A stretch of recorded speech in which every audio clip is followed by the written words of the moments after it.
सर्वस्वरूपे सर्वे सर्वशक्ति समन्वितेव विस्त्राहीनो दुर्गा देवी नमस्तुते। हिमालय ने पूछे, देवीशी, आपको परम प्रिय लगने वाले पवित्र प्रसिद्ध एवं दर्शनीय स्थान भूमंडल पर कितने हैं, यह बतलाइए। माताजी, इसी के साथ आपको संतुष्ट करने वाले जो व्रत एवं उत्सव हैं उन सबको भी मुझे बताने की कृपा कीजिए, जिससे मेरा मानव जीवन सफल हो जाए। श्रीदेवी बोली, दृष्टिगोचर होने वाले सभी स्थान मेरे हैं। संपूर्ण काल को मेरा व्रत समझना चाहिए तथा सभी समय मेरे उत्सव मनाए जा सकते हैं, क्योंकि मैं सर्वस्वरूपनी जो ठहरी। फिर भी पर्वतराज में भक्त वत्सलतावश कतिपय स्थानों का परिचय तुम्हें कराती हूँ, तुम सावधान होकर सुनो। कोलापुर नाम का एक परम प्रसिद्ध स्थान है, जहाँ लक्ष्मी सदा निवास करती है। दूसरे स्थान का नाम मातुपुर है, उस पुरी में भगवत रेणुका विराजती है। तुलजापुर मेरा तीसरा स्थान है। ऐसे ही एक स्थान का नाम सप्तशृंग है। हिंगुला, ज्वालामुखी, शाकंभरी, भ्रमरी, रक्तदंतिका और दुर्गा, इन देवियों के स्थान इन्हीं के नाम से प्रसिद्ध हैं। भगवती विंध्याचली का सर्वोत्तम स्थान विंध्य पर्वत पर है। अन्नपूर्णा स्थान और कांचीपुर स्थान अत्यंत श्रेष्ठ माने जाते हैं। देवी भीमा और बिमला के उत्तम स्थान इन्हीं के नाम से विख्यात हैं। श्री चंद्राला का महान स्थान कर्नाटक देश में है। ऐसे ही एक कौशिकी स्थान है। नीलांबा देवी का स्थान नील पर्वत के शिखर पर है। जाम्बून देवेश्वरी श्रीनगर स्थान के पास रहती है।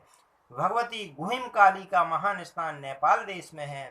भगवती मीनाक्षी का उत्तम स्थान चिदम्बरम में बताया गया है। देवी सुंदरी का परम उत्तम स्थान वेदारण्य में है। भगवती पराशक्ति एकांबर नामक सुप्रसिद्ध स्थान में शोभा पाती हैं। भगवती महलसा और योगेश्वरी का स्थान इन्हीं के नाम से प्रसिद्ध है। देवी नील सरस्वती का स्थान चीन देश में है। देवी बंगला का सर्वोत्कृष्ट स्थान वैद्यनाथ धाम में। मैं सर्वेश्वरी संपन्न भगवती भुवनेश्वरी हूँ। मेरा स्थान मणिदीप पर्वत पर कहा गया है। शंकर सती के शरीर को लेकर घूम रहे थे। उस समय सती का योनि भाग जहाँ गिरा वह स्थान कामरू नामक देश से प्रसिद्ध हो गया। वहीं भगवती त्रिपुर सुंदरी का स्थान है।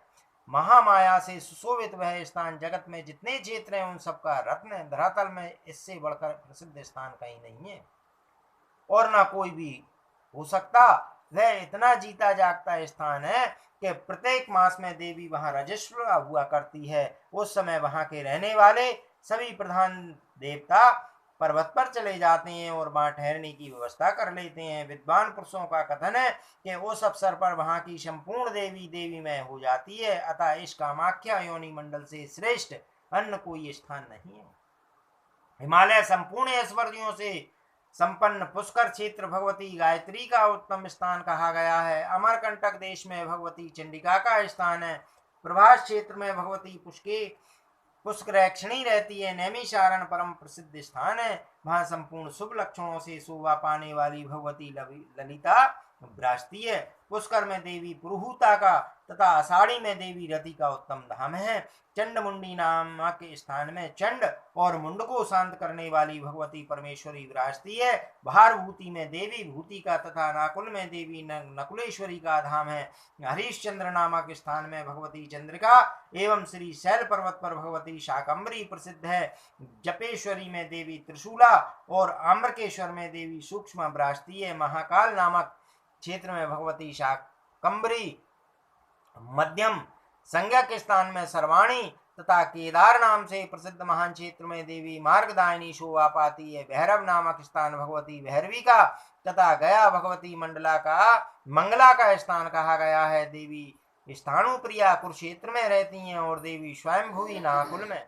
कनकल में देवी उग्रा का, विमलेश्वर में विश्वेश्वा का, 28 नामक स्थान में महानंदा का, महेंद्र पर्वत पर महांतका का, भीमा पर्वत पर भगवती भीमेश्वरी का, वस्त्रापत नामक स्थान में भगवती शाकंभरी का, अर्धकोटि पर्वत पर रुद्राणी का, अभिमुक्त क्षेत्र में विशालाक्षी का, महालय नामक स्थान में महावाग का, गौकर्ण में भद्रकर्णी का, भद्रकर्णक में भद्राश्या का, सुवर्णाक्ष नामक स्थान में उत्पालाक्षी का, स्थाणु नामक स्थान में स्थानवीशा का, कमलालय में कमला का, छागलंडक में प्रचंडा का, कुरंडक में संध्या का, माकोट में भ्रुकुटेश्वरी का, मंडलेश्वर में चांडकी का, कालंजर पर्वत पर काली का, शंकुकर्ण पर्वत पर भगवती ध्वनि का तथा स्थूलकेश्वरी पर्वत पर देवी स्थूला का धाम कहा गया है।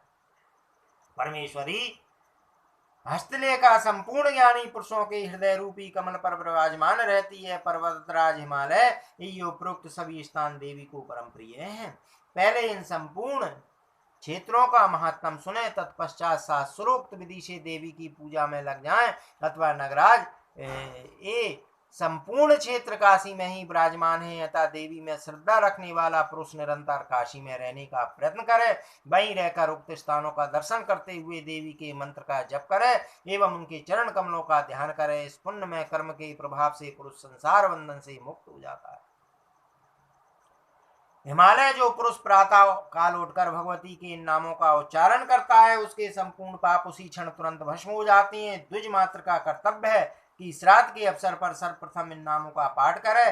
ऐसा करने से उनके समस्त पितर मुक्त होकर परम पद को पा जाते हैं। उत्तम व्रत का पालन करने वाले हिमालय, अब तुम्हारे सामने व्रतों की चर्चा करता हूँ। ये सभी व्रत स्त्री और पुरुष प्राय सबको यत्न पूर्वक करने चाहिए। जो तृतीया व्रत है उसके 3 नाम है: अनंत तृतीया व्रत, रस कल्याण की व्रत एवं आद्रानंदकरी व्रत। शुक्रवार और चतुर्दशी को देवी का व्रत किया जाता है। भोमवार को भी देवी व्रत मानते हैं। प्रदोष देवी का वह व्रत है जिस समय निशीत रात में भगवान शंकर अपनी प्रेयसी प्रिया को आसन पर बिठाकर उनके सामने देवताओं से नृत्य करते हैं। उस दिन उपवास करके सायंकाल में प्रदोष में देवी की पूजा करना चाहिए। देवी को विशेष रूप से संतुष्ट कराने वाला वह व्रत प्रति पक्ष में मनाया जाता है। हिमालय सोमवार व्रत भी मेरे लिए बहुत प्रिय है। इस व्रत में दिन भर उपवास करके देवी का पूजन करने के पश्चात रात्रि में भोजन करना चाहिए। चैत्र और अश्विनी दोनों नवरात्र मुझे परम प्रिय हैं।